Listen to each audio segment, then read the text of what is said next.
ಮಗುವಿಗೆ ದರ್ಶನ್ ಖೈದಿ ನಂಬರ್ ಹಾಕಿಸಿ photo shoot ಮಾಡಿದಂತಹ ಒಂದು ಘಟನೆಗೆ ಸಂಬಂಧಪಟ್ಟ ಹಾಗೆ ಅಭಿಮಾನದ ಅತಿರೇಕದ ವರ್ತನೆಯನ್ನ ತೋರಿದ್ದಾರೆ ಪೋಷಕರು. ಮಕ್ಕಳ ಹಕ್ಕುಗಳ ಆಯೋಗ ಈಗ ನೋಟಿಸ್ಗೆ ಸಿದ್ಧತೆಯನ್ನ ಮಾಡಿಕೊಂಡಿದೆ.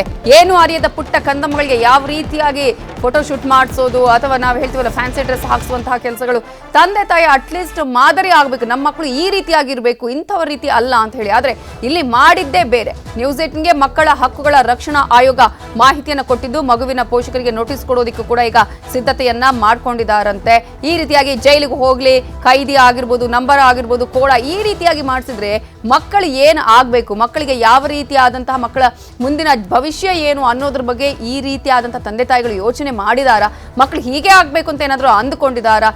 ಫ್ಯಾನ್ಸಿ ಡ್ರೆಸ್ ಹಾಕಿಸ್ಲಪ್ಪ ಅಥವಾ ಫೋಟೋ ಶೂಟ್ ಮಾಡಿಸ್ಲಿ ಈ ರೀತಿಯಾಗಿನ ಒಂದು ಆದರ್ಶವಾದಂತಹ ರೀತಿಯಲ್ಲಿ ಅಥವಾ ಯಾವ ರೀತಿಯಾಗಿ ಮಾದರಿ ಆಗಬೇಕು ಅನ್ನುವ ರೀತಿಯಲ್ಲಿ ಫ್ಯಾನ್ಸಿ ಡ್ರೆಸ್ ಹಾಕಿ ಮಕ್ಕಳ ಫೋಟೋ ಶೂಟ್ ಮಾಡಿಸಿದ್ರೆ ಒಂದು ವ್ಯಾಲ್ಯೂ ಇರುತ್ತೆ. ಆದರೆ ಏನೂ ಅರಿಯದ ಕಂದಮ್ಮನಿಗೆ ಈ ರೀತಿಯಾಗಿ ಖೈದಿ ನಂಬರ್ ಹಾಕಿಸಿ ಫೋಟೋ ಶೂಟ್ ಮಾಡಿಸಿದ್ರೆ ಮಗುವಿನ ಭವಿಷ್ಯ ಏನಾಗತ್ತೆ, ಮುಂದೆ ಮಗು ಏನು ಆಗಬೇಕು ಅಂತ ಅಂದ್ಕೊಂಡಿದ್ದಾರೆ ಈ ತಂದೆ ತಾಯಿ. ಈ ಹಿನ್ನೆಲೆಯಲ್ಲಿ ಈಗಾಗಲೇ ಮಕ್ಕಳ ಹಕ್ಕುಗಳ ಆಯೋಗ ಕೂಡ ಆಲ್ರೆಡಿ ಈಗ ನೋಟಿಸ್ ಕೊಡೋದಕ್ಕೂ ಕೂಡ ರೆಡಿ ಆಗಿದೆ. ಮಗುವಿಗೆ ಖೈದಿ ನಂಬರ್ ಹಾಕಿ ಫೋಟೋ ಶೂಟ್ ಮಾಡಿಸಿದ್ರ ಬಗ್ಗೆ ಮಕ್ಕಳ ಹಕ್ಕುಗಳ ರಕ್ಷಣಾ ಆಯೋಗ ಸದಸ್ಯ ಶಶಿಧರ್ ಕೋಸಂಬೆ ನ್ಯೂಸ್ 18 ಜೊತೆ ಮಾತನಾಡಿದ್ದಾರೆ. ಅಭಿಮಾನ ಇರಬೇಕು, ಆದ್ರೆ ಅಂಧಾಭಿಮಾನ ಇರಬಾರ್ದು. ಈ ಹಿನ್ನೆಲೆಯಲ್ಲಿ ನಟ ದರ್ಶನ್ ಅವರ ಖೈದಿಯ ನಂಬರ್ ಏನಿತ್ತು 6106 ಆ ಹೆಸರಿನ ಹಿನ್ನೆಲೆಯಲ್ಲಿ ತಮ್ಮ ಮಗುವಿಗೆ ಆ ಖೈದಿಗಳ ಡ್ರೆಸ್ ಅನ್ನ ಹಾಕಿ ಚಿತ್ರವನ್ನ ಬಿಡಿಸಿ ಚಿತ್ರವನ್ನು ಆ ಛಾಯಾಚಿತ್ರವನ್ನ ಸಾಮಾಜಿಕ ಜಾಲತಾಣದಲ್ಲಿ ಬಿಟ್ಟಿರೋ ಬಗ್ಗೆ ಈ ಹಿನ್ನೆಲೆಯಲ್ಲಿ ಮಕ್ಕಳ ಆಯೋಗನ ಕೂಡ ತುಂಬಾ ಗಂಭೀರವಾಗಿ ಈ ಪ್ರಕರಣವನ್ನ ತೆಗೆದುಕೊಂಡಿದೆ. ಬನ್ನಿ ಈ ಬಗ್ಗೆ ಮಾತಾಡಲಿಕ್ಕೆ ಮಕ್ಕಳ ಆಯೋಗದ ಸದಸ್ಯರಂತ ಶಶಿಧರ್ ಕೋಸಂಬೆ ಅವರಿದ್ದಾರೆ, ಅವ್ರನ್ನೇ ಮಾತಾಡ್ಸೋಣ. ಸರ್, ಇದು ನಿಜವಾಗ್ಲೂ ಕೂಡ ಅಂಧಾಭಿಮಾನನೇ ಆಗುತ್ತೆ. ಸೊ ಈ ಹಿನ್ನೆಲೆಯಲ್ಲಿ ಆಯೋಗ ಏನ್ ರೀತಿಯಾಗಿ ಯೋಚನೆ ಮಾಡ್ತಾ ಇದೆ? ಈಗಾಗಲೇ ಕರ್ನಾಟಕ ರಾಜ್ಯ ಮಕ್ಕಳ ಹಕ್ಕುಗಳ ಆಯೋಗ ಇದನ್ನು ಬಹಳ ಗಂಭೀರವಾಗಿ ಪರಿಗಣಿಸಿದೆ.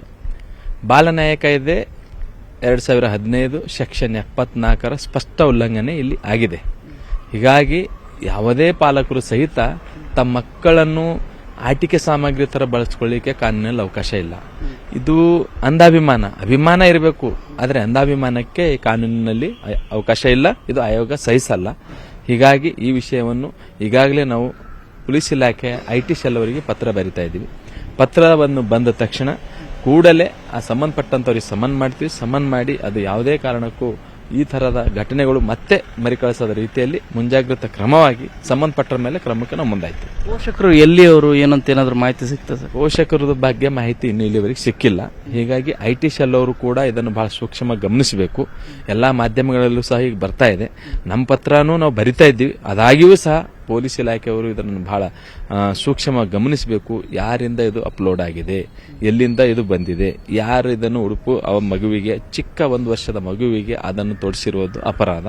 ಆಮೇಲೆ ಸಾಮಾಜಿಕ ಜಾಲತಾಣದಲ್ಲಿ ಯಾರು ವೈರಲ್ ಮಾಡಿದ್ದಾರೆ, ಮತ್ತೆ ಈಗಾಗಲೇ ಯಾರಿದು ಪೋಸ್ಟ್ ಮಾಡ್ತಾ ಇದ್ದಾರೆ, ಶೇರ್ ಮಾಡ್ತಾ ಇದ್ದಾರೆ, ಅದು ಕೂಡ ಕಾನೂನಿನಲ್ಲಿ ಅವಕಾಶ ಇಲ್ಲ.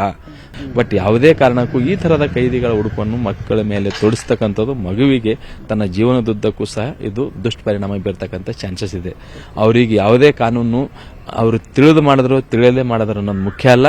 ಕಾನೂನು ಉಲ್ಲಂಘನೆ ಅದಕ್ಕೆ ಸಂಬಂಧಪಟ್ಟಂತವ್ರ ಮೇಲೆ ಕ್ರಮ ಆಗಲೇಬೇಕು. ಸೊ ಇದು ಏನು ಖೈದಿಯ ಹಿನ್ನೆಲೆಯಲ್ಲಿ ಉಡುಪನ್ನ ಹಾಕಿ ಛಾಯಾಚಿತ್ರವನ್ನ ಸಮಾಜ ಜಾಲತಾಣದಲ್ಲಿ ಹಾಕೋದು ಅದು ತಿಳಿದೇನೋ ಎರಡೂ ಕೂಡ ತಿಳಿದು ಅಥವಾ ತಿಳಿದೆ ಎರಡೂ ಕೂಡ ಮಾಡಿದ್ರು ಕೂಡ ಅದು ತಪ್ಪಾಗತ್ತೆ, ಅದು ಉಲ್ಲಂಘನೆ ಕೂಡ ಆಗತ್ತೆ, ಮಕ್ಕಳ ಹಕ್ಕುಗಳ ಉಲ್ಲಂಘನೆ ಆಗತ್ತೆ. ಈ ಹಿನ್ನೆಲೆಯಲ್ಲಿ ನಾವು ಕ್ರಮ ಕೈಗೊಳ್ತೇವೆ ಅನ್ನೋ ಮಾತನ್ನು ಹೇಳ್ತಾ ಇದ್ದಾರೆ. ಬೆಂಗಳೂರಿಂದ ಕ್ಯಾಮರಾ ಪರ್ಸನ್ ಯೋಗೇಶ್ ಜೊತೆ ಶರಣು ಹಂಪಿ, ನ್ಯೂಸ್ 18. ಕನ್ನಡಿಗರ ನೆಚ್ಚಿನ ನ್ಯೂಸ್ 18 ಕನ್ನಡ ಈಗ ವಾಟ್ಸ್ಆಪ್ನಲ್ಲೂ ಲಭ್ಯ. ಕರ್ನಾಟಕ, ದೇಶ ವಿದೇಶಗಳ 360 ಡಿಗ್ರಿ ಸುದ್ದಿಯ ವಿವರಗಳನ್ನ ನಿಮ್ಮ ಕೈ ಬೆರಳುಗಳಲ್ಲೇ ಪಡಿಲಿಕ್ಕೆ ಈ QR ಕೋಡ್ ಅನ್ನ ಸ್ಕ್ಯಾನ್ ಮಾಡಿ ನಮ್ಮ ಚಾನಲ್ ಫಾಲೋ ಮಾಡಿ, ನೋಟಿಫಿಕೇಶನ್ ಆನ್ ಮಾಡಿ.